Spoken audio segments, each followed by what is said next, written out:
Up next, please welcome to the stage Deputy Commandant for Combat Development and Integration, Lieutenant General Karsten Hackl, to deliver our second innovation talk.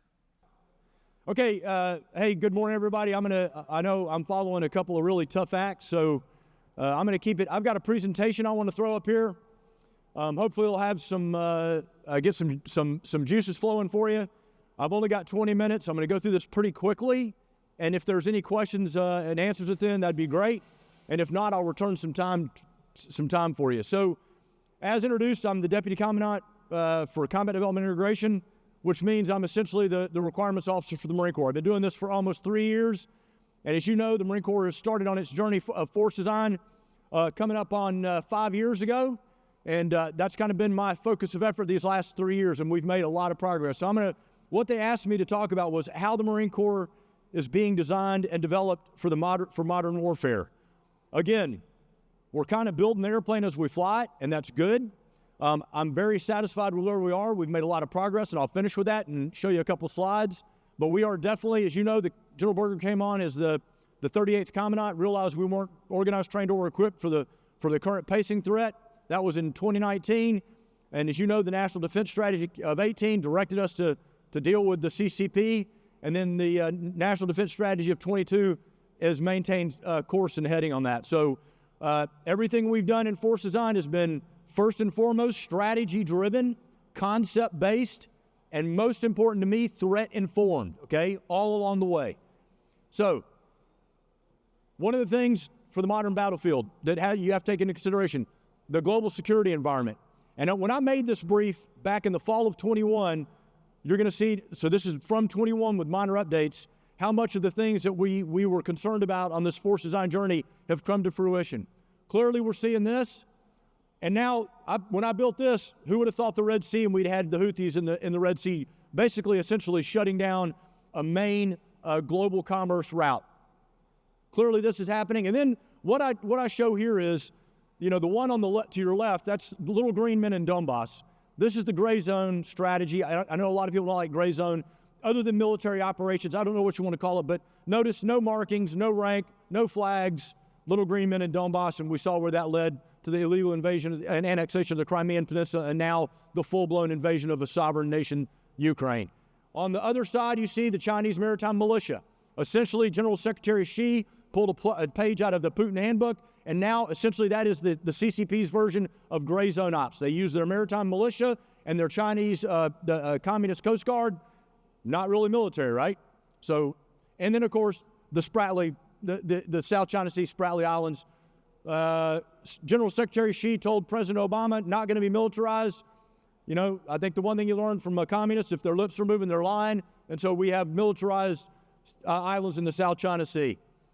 And then this is a big one, as you know, the proliferation of long-range, very precise weapons. And this is how Xi has pulled all this together, this convergence of new technologies at scale to enable this anti-access area denial.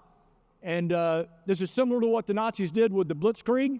Back in the interwarrior periods, they combined things like RF for command and control, mechanized units, certainly no longer the stable, immobile lines of World War I. And there's your problem statement. Essentially what we have is, particularly in the CCP, we have an entity that increasingly not only has the will, but the ability and the power to invert global order. Everybody's seen this. This is the scare the poop out of you slides. I would just point out to you, I want you to pay attention to space. And I also want to point out that what you're seeing on the U.S. side is only west of the international date line and certainly does not account for our allies and partners, which is a very, very big deal. Watch how space grows. And by the way, the majority of these, particularly the one from the intel community assesses that we undershot.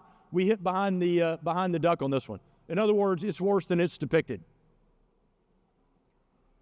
And then overlay all that with current world events, right? Look what's going on. Who'd have thought again that we'd have an Iranian proxy shut down the Bab el-Mandeb and the Red Sea, Iran boarding ships under sovereign flags, and U.S. forces being attacked in the Middle East, and now with operations in Gaza, and certainly the ongoing war in Ukraine. So, and then on top of all this for the Marine Corps, from a force design perspective, we have to remain ready to be the crisis response force. And that's where we are inextricably linked to our Navy brothers and sisters embarked aboard amphibious warships so we can be forward deployed and ready to respond. And this is the other anchor slide. This is force design. This is what we call our campaign of learning. It is a never-ending cycle. There is very little of it is sequential. It's overlapping and ongoing. It's the cycle of taking concepts, taking S&T, and experimenting. And we do all of it by, with, and through our Fleet Marine Force. We don't do anything on our own. I don't do anything on my own from down in Quantico where my headquarters is. But you can see up here, and I'll call your attention to the upper right, the 2019 to 2024. That's our current count, and that's actually, the IPT is now 46. We've done 29 studies, 41 war games, 31 experiments, and 46 IPTs, integrated planning teams. So there's a lot of analytical rigor that goes into this, and what will happen is, and at the bottom, underpin all of this, because it's not just all about the money, it's all about the money, right? So we have our campaign of POMs, Program Objective Memorandum. You can see over the years we titled them, divest to reallocate, maturing kill web, set and sustain the force, and that's where we are today. I will tell you now, our Commandant has put a real big focus on our quality of life for our Marines, particularly our barracks. Marines, over our history, we like to put money into things that blow up stuff and kill people, and we've allowed some of our infrastructure to fall into a state that is unsatisfactory to us, so we're going to be pouring a lot of money into that, which is further pressurizing all this, and that's why I illustrated the money stuff fundamental to all that we do. But again, you can see, for instance, take any concept and look at the experimentation line. So we take our S&T, and I'll give you an example. We have something called an autonomous low-profile vessel. We have 2 of them, prototypes. We pulled a page out of it's a narco sub. So we pulled a page out of the Drug Runner's Handbook down in like Jayada South. They're inexpensive, almost attritable, fully autonomous, very difficult, if not near impossible to detect and track. And we're building those things to support our efforts in contested logistics, and specifically with the focus on lethality. So chow, other things we are fairly comfortable that our allies and partners will help us with.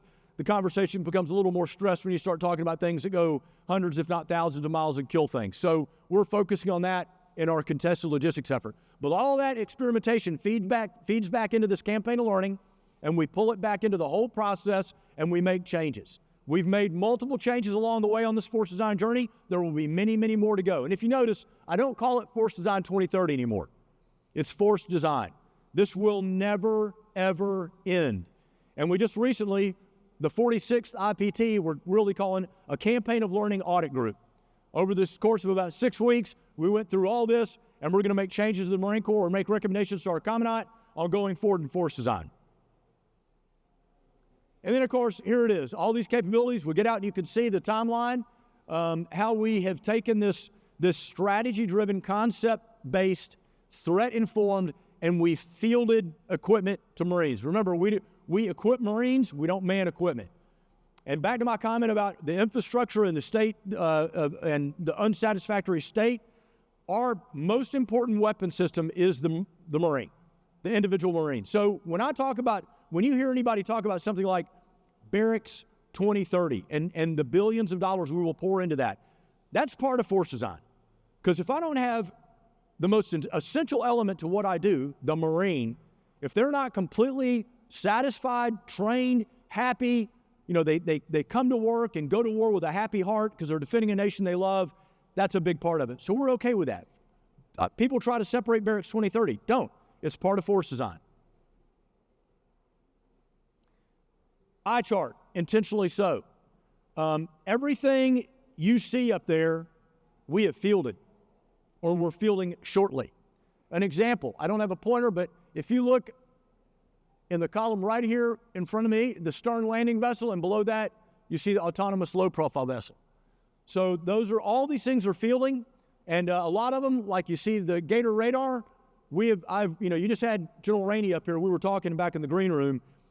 My very first Project Convergence Project Convergence series was in the fall of 21. I was brand new in the job. Went out to Yuma Proving Grounds.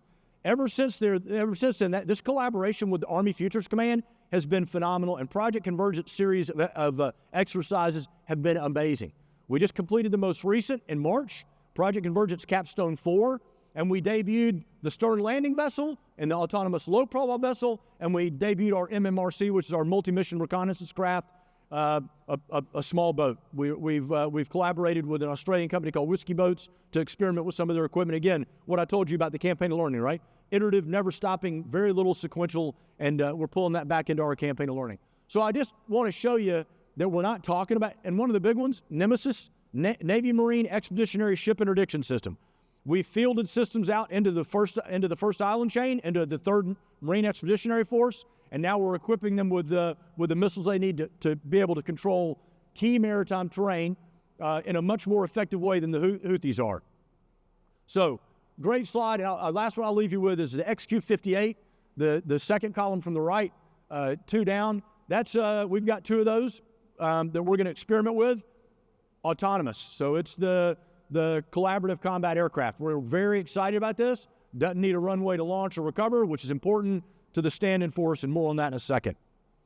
Stand-in force, concept. So told you, concept-based. Out of the Commandant's Force Design, we came up with this concept of the stand-in force, and it has evolved very rapidly and has really become the value proposition for everything we're doing in force design, and I couldn't be happier with where we are. And what you see in the far up left-hand corner, that is a Navy Marine Expeditionary Ship Interdiction System that is coming off an LCAC in the first island chain. And then that concept leads to the execution. And what and I know y'all have probably been talking about this, but we have been laser focused for the last 3 years on establishing, maintaining, and closing kill webs. And this last Project Convergence Capstone 4, we did it with 5 eyes. Now, I want to give you a flashback to 21. When we did Project Convergence 21 at Yuma Proving Ground, we had no allies and partners. I think New Zealand sent an observer. In 2024, we had 5 eyes and Japan. And I will tell you that the single greatest asymmetric strength that we have against any adversary are our allies and partners. So if you look at the pacing threat, China and Russia declared their alliance. Now Iran and North Korea. I mean, with friends like that, I'm not sure anybody needs enemies. But what we're doing here with this joint, and so we really need to stop calling it JADC2. It's CJADC2. If we're not pulling the combined coalition element into it, we're missing a major strength. And we are super happy with this. What I'll simply say at this classification level is to really be able to enable and close these kill webs, a lot of times you have to be what we call in the beam, right? In the beam in the first island chain.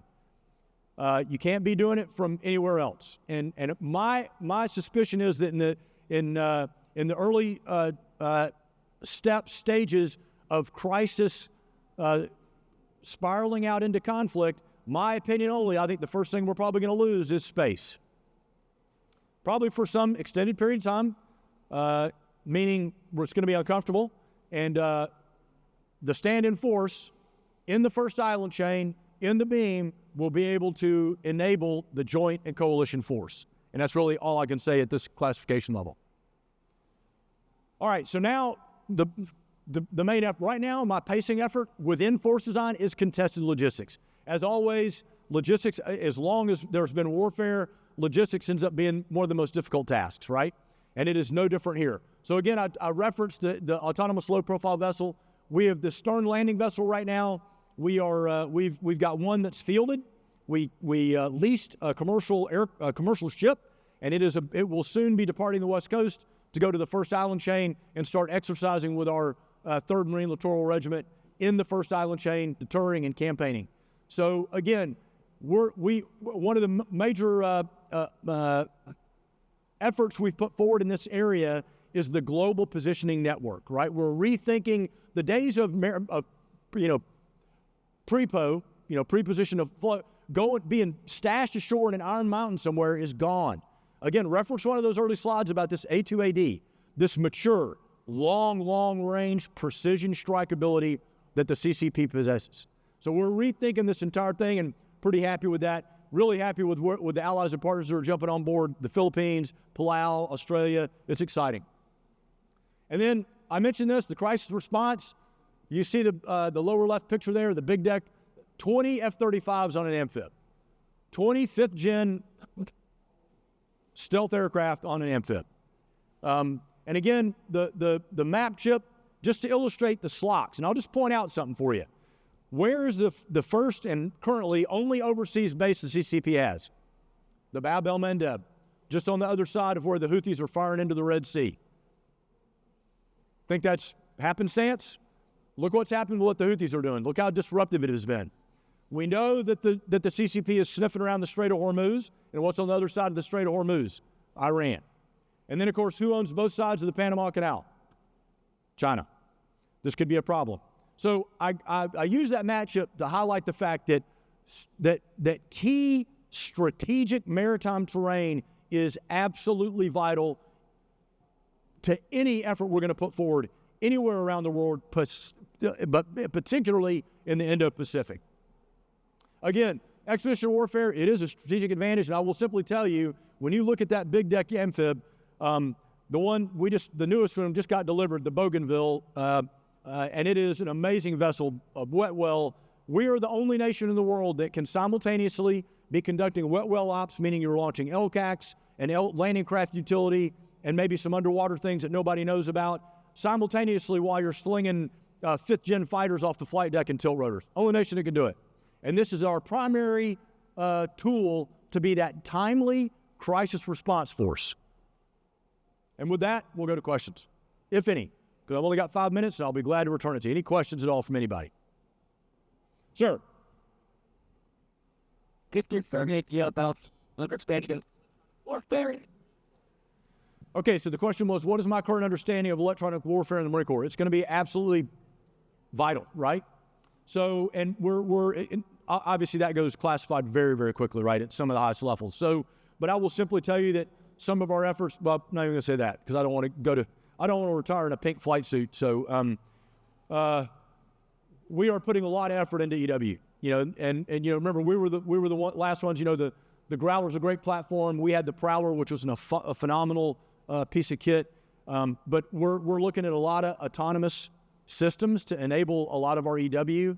And remember, when you think about EW, it's more than just a piece of kit, right? It may be something other than a piece of kit that can be enabled by kill webs, right? So hopefully that answered. Anybody else? Okay, I'm going to return a little bit of time. Thank you for your attention today, and I hope you guys have a great rest of this conference. Thank you.